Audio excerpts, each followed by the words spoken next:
弟兄姊妹平安，今天是2022年的3月3号。今天的经文是诗篇91篇第1到第2节，第9到第16节，出埃及记第5章第10到23节，使徒行传第7章第30到34节。今天要跟大家分享的主题是主听到了。撒灰日是世人表达对上帝的悔罪的日子，因为上帝要赐下赦免的救恩。我们在昨天的经文我们读到了诗篇51篇，大卫王悔罪的诗篇，我们的分享。我们知道能够面对上帝而且诚心认罪悔改的人，就要得到上帝的赦免。即便是外邦罪恶满盈的尼尼微城，上帝也听到了他们的悔改的声音，上帝就改变了心意，将赦罪的恩典也赐给了外邦国家与人民尼尼微城。上帝呼召摩西回到了埃及，他要负责去带领以色列人出埃及。这是个艰困的工作原因是因为上帝的怜悯，也更因为上帝已经听到了以色列人哀嚎的声音了。但是因为埃及法老王的心很硬，因而加剧了苦待以色列人的情况。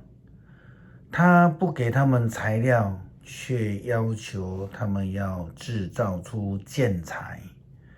圣经这样记载说，埃及监工和以色列人的领班就去告诉以色列人，国王有令不再供给你们草剂。他说，无论走多远，你们必须自己去找草剂，砖头的数量却一块也不准减少。不但如此，法老王却将莫须有的罪名也挂在了希伯来人民的身上。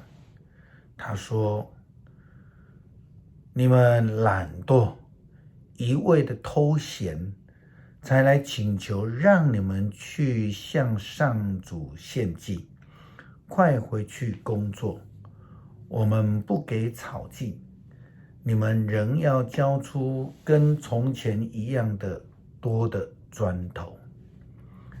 这引起了希伯来人民的抱怨，他们跑去质问了摩西和亚伦，为什么要造成他们的生活工作越来越辛苦，并且是莫须有，但却被法老王加重了艰苦的工作。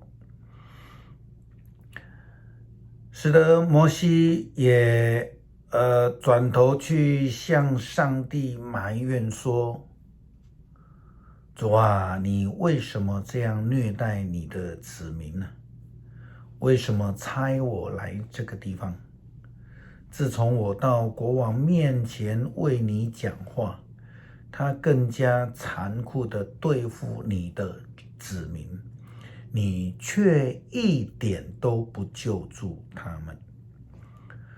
摩西忘记了当时候上帝呼召他的时候所说的话，就是上帝已经听见了以色列人民的苦。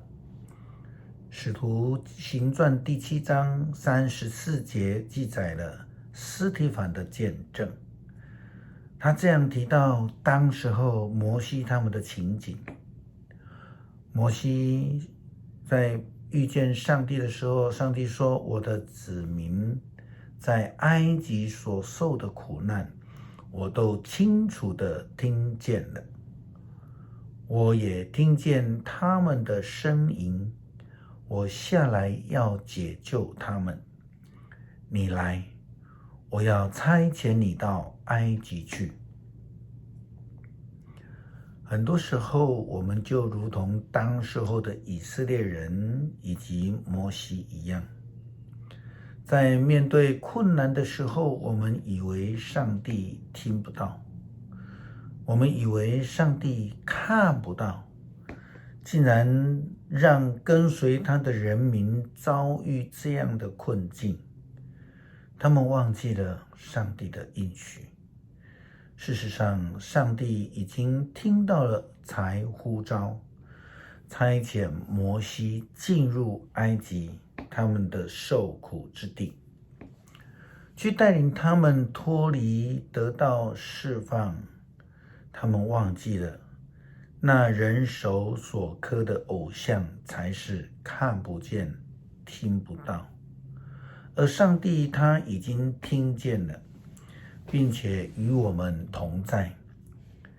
即使我们遇见的困境越来越大、越艰困，但上帝从来没有忘记我们，只不过是我们听不见上帝，也看不到上帝，因而失去了信心。我们不愿意顺服，只有埋头苦干，追求自己所想象的平安与祝福。也如同耶稣基督在传福音时期所遇见的那一些法利赛人，那一些经学士们，他们坚持追求自己所认为的救恩，因而他们拒绝接受耶稣基督的教导与引导。他们失去了第一手救恩的机会，因为他们不知道，因为他们不愿意相信，因为他们不愿意接受上帝的安排，透过耶稣基督所赏赐给他们的救恩。因此他们就继续在混乱困苦的当中。诗篇91篇第1节到第2节，第9节到第16节。凡向上帝至高者寻求安全，住在全能者庇荫底下的，都可以向上主说：你是我的避难所，是我的堡垒，你是我的上帝，我信靠你。第9节，因为你以上主为避难所，以至高者为居所，灾害就不会袭击你，祸患不会挨近你的家。上帝要差派天使看顾你，无论往哪里去都保护你。他们要用手托住你，使你的脚不至于在石头上碰伤。你要践踏狮子和蛇，你要踏碎凶猛的狮子和毒蛇。上帝说：我要拯救爱我的人，我要保护敬拜我的人。他们求告我，我要回答。他们在患难中，我要与他们同在。我要拯救他们，使他们得光荣。我要使他们享长寿，我要拯救他们。愿慈爱的上帝听我们的祷告，使我们能够在我们所面对的困境当中学习祈祷，学习交托。愿上帝听见我们的难处，也赐给我们平安的应许。祷告是奉主耶稣基督的名求，阿们。